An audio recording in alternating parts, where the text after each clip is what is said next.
Hello friends, स्वागत है आपका डेली नौकरी के यूट्यूब चैनल में। आज इस वीडियो में मैं आपके लिए उत्तराखंड से सरकारी नौकरी की अपडेट लेकर आ चुकी हूँ।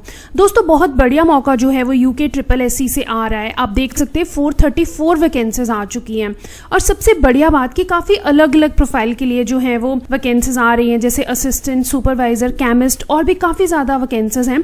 तो चलिए आगे बढ़ते और डिटेल में बात करते हैं। इससे पहले कि हम आगे बढ़े, सभी सरकारी नौकरियों की अपडेट्स के लिए आप हमारी वेबसाइट latestuvtjobs.in को भी ज़रूर चेक करें। देखिए दोस्तों, ये जो Uttarakhand subordinate service selection commission vacancies लेकर आया है, हम सबसे पहले इसकी डिटेल्स पे बात करते हैं कि किस प्रोफाइल के लिए कितनी वैकेंसीज हैं। आप देख सकते हैं जैसे मॉनिटरिंग असिस्टेंट के लिए 8, lab assistant environment protection and pollution control board के लिए 7 वैकेंसीज आ रही हैं। उसी तरह 2 वैकेंसीज जो हैं वो कोऑपरेटिव सुपरवाइजर के लिए, एनवायरमेंटल सुपरवाइजर के लिए काफ़ी ज़्यादा वैकेंसीज आ रही हैं, जैसे 291 टोटल वैकेंसीज जो हैं वो एनवायरमेंटल सुपरवाइजर के लिए है। अगर लैब असिस्टेंट की बात करें, फिजिक्स, केमिस्ट्री, बायोलॉजी और बॉटनी के लिए तो 87 वैकेंसीज हैं।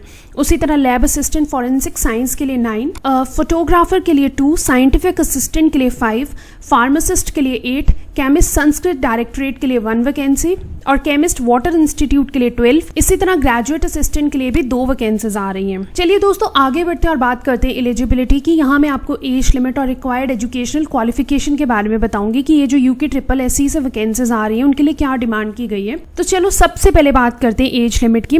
मैं आपको बता दूं, जो लोग monitoring assistant, lab assistant, photographer, scientific assistant, pharmacist, chemist, graduate assistant, lab assistant की पोस्ट के लिए अप्लाई करना चाहते हैं, उनकी उम्र जो है वो 21 से 42 ईयर्स के बीच होनी चाहिए। इसी तरह कोऑपरेटिव सुपरवाइजर, एनवायरमेंटल सुपरवाइजर और जो lab assistant physics, chemistry, biology और बॉटनी के लिए जो लैब असिस्टेंट की पोस्ट है और केमिस्ट वाटर इंस्टीट्यूट के लिए जो एज लिमिट है वो 18 to 42 ईयर्स के बीच जो है वो डिमांड की गई है। दोस्तों, आगे बढ़ते और नजर डालते क्वालिफिकेशन की। यहाँ मैं आपको डिटेल में सारी पोस्ट का अलग अलग जो रिक्वायर्ड क्वालिफिकेशन है वो बताने जा रही हूँ। देखिए, यदि आप monitoring assistant, lab assistant, environment protection and pollution control board के लिए अप्लाई करना चाहते हैं तो इस पोस्ट के लिए ज़रूरी है कि आपने इंटरमीडिएट पास की हो विद साइंस सब्जेक्ट। इसी तरह कोऑपरेटिव सुपरवाइजर की पोस्ट के लिए intermediate from board of school education examination Uttarakhand या फिर board of secondary education Uttar Pradesh और इट्स इक्विवेलेंट। दोस्तों, जो लोग एनवायरमेंटल सुपरवाइजर के लिए अप्लाई करना चाहते हैं उन्होंने इंटरमीडिएट पास की हो साइंस स्ट्रीम में, बट ये ज़रूरी है कि किसी रिकॉग्नाइज्ड बोर्ड या इंस्टीट्यूट से होना चाहिए। और लैब असिस्टेंट की पोस्ट के लिए आपका intermediate examination Uttarakhand board of school examination, Uttarakhand board of school education और जो आपका सब्जेक्ट है वो रिलेटेड टू लैबोरेटरी और इट्स इक्विवेलेंट होनी क्वालिफिकेशन मैंडेटरी है।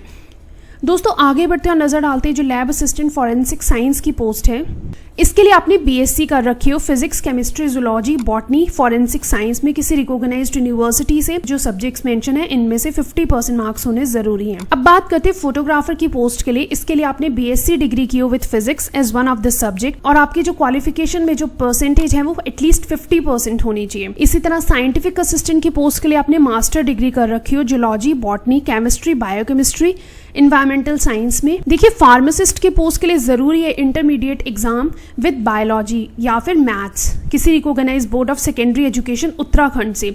और इसके साथ साथ ये जरूरी है कि आपने डिप्लोमा इन फार्मेसी किया हो और registered by the state pharmacy council Uttarakhand. और दोस्तों, ये भी जरूरी है कि आपको working knowledge of Hindi in Devanagari script. आगे बढ़ते और बात करते हैं केमिस्ट संस्कृत डायरेक्टरेट की पोस्ट के लिए आपने बैचलर ऑफ साइंस की हो विद केमिस्ट्री, एक सब्जेक्ट होना चाहिए, जरूरी आपने पढ़ा हो और उसके साथ साथ 2 years एक्सपीरियंस होना चाहिए इन अ रिप्यूटेड कंजर्वेशन लेबोरेटरी। दोस्तों, जो लोग केमिस्ट वाटर इंस्टीट्यूट की पोस्ट के लिए अप्लाई करना चाहते हैं उन्होंने मास्टर डिग्री कर रखी हो केमिस्ट्री में। उसी तरह ग्रेजुएट असिस्टेंट की पोस्ट के लिए आपने 2nd क्लास बैचलर डिग्री की हो साइंस में और यहाँ पे मैंने सब्जेक्ट्स भी दे दिए हैं जैसे फिजिक्स, केमिस्ट्री, मैथ्स और स्टैट्स। किसी यूनिवर्सिटी से होनी चाहिए जो बैचलर डिग्री है। आगे बढ़ते और बात करते हैं पे स्केल की। यहाँ मैं आपको सारी पोस्ट का डिटेल में बताऊंगी कि कितना वेतन आपको मिलने वाला है। यहाँ मैंने आपके लिए एक टेबल बना दिया, आप देख सकते हैं, जैसे मॉनिटरिंग असिस्टेंट, लैब असिस्टेंट और ये जो कोऑपरेटिव सुपरवाइजर की पोस्ट है इसके लिए जो वेतन रहेगा वो 19,900 से 63,200 तक रहेगा। और ये लेवल 2 के अकॉर्डिंग रहने वाला है। तो आप इधर वीडियो 2 मिनट पॉज करके डिटेल में चेक कर सकते हैं जिस भी पोस्ट के लिए आप अप्लाई करना चाहते हैं कि कितना पे स्केल जो है वो सिलेक्शन के बाद आपको मिलने वाला है। दोस्तों आगे बढ़ते हैं और अब नजर डालेंगे हम सिलेक्शन प्रोसीजर के ऊपर। इससे पहले कि मैं आपको भर्ती की प्रक्रिया बताऊं, अगर आप फर्स्ट टाइम इस चैनल पर विजिट कर रहे हैं तो जल्दी से सब्सक्राइब कर लीजिए। जैसे ही आप सब्सक्राइब कर लोगे आपको तुरंत पूरे भारत में सभी टॉप सरकारी नौकरियों की अपडेट मिल जाएगी। देखिए यहाँ जो सिलेक्शन होगा वो रिटन एग्जाम के थ्रू होगा, तो ये ज़रूरी है कि आपको रिटन एग्जाम के लिए अच्छे से तैयारी करनी है। अब बात करते हैं एप्लीकेशन फ़ी की। यहाँ आपको कैटेगरी के अकॉर्डिंग फ़ी जमा करनी है। देखिए जो लोग अनरिजर्व्ड और ओबीसी कैटेगरी से हैं उन्हें 300 रुपीज़ और SC ST PWD EWS candidates को 150 रुपीज़ जो है वो आवेदन शुल्क के रूप में जमा करनी है। अब मैं आपको इंपॉर्टेंट डेट्स के बारे में बताऊंगी। देखिए जो starting date for online application submission है वो 6 जुलाई है और जो last date for online application submission है वो 19 अगस्त है। और देखिए दोस्तों last date for application fee submission जो है वो 21 अगस्त है। इसी तरह जो रिटन एग्जामिनेशन होगा वो दिसंबर 2021 में होगा, बट ये जो मंथ दे रखे हैं टेंटेटिव है, इसमें बदलाव भी किया जा सकता है। अब बात करते हैं कि आपको कैसे अप्लाई करना है।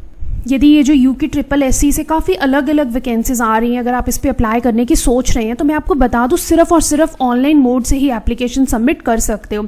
और ऑनलाइन एप्लीकेशन का लिंक जो है मैंने डिस्क्रिप्शन में जो फर्स्ट लिंक लेटेस्ट GOVT-jobs.in का दिया है उस पर क्लिक कीजिए, उधर जाकर आपको ऑनलाइन एप्लीकेशन का लिंक जो है वो मिल जाएगा। तो दोस्तों ये तो हुई Uttarakhand subordinate service selection commission UK SSC से जो काफ़ी ज़्यादा वैकेंसीज 434 वैकेंसीज आ चुकी हैं उनकी पूरी इन्फॉर्मेशन। अगर इन वैकेंसी से रिलेटेड आपके मन में कोई डाउट है तो आप मुझे जल्दी से कमेंट करके पूछ सकते हैं। दोस्तों हमारा चैनल सब्सक्राइब करना मत भूलना, क्योंकि हम आपके लिए टॉप गवर्नमेंट जॉब की अपडेट्स और इंपॉर्टेंट इन्फॉर्मेशन लेकर आते हैं।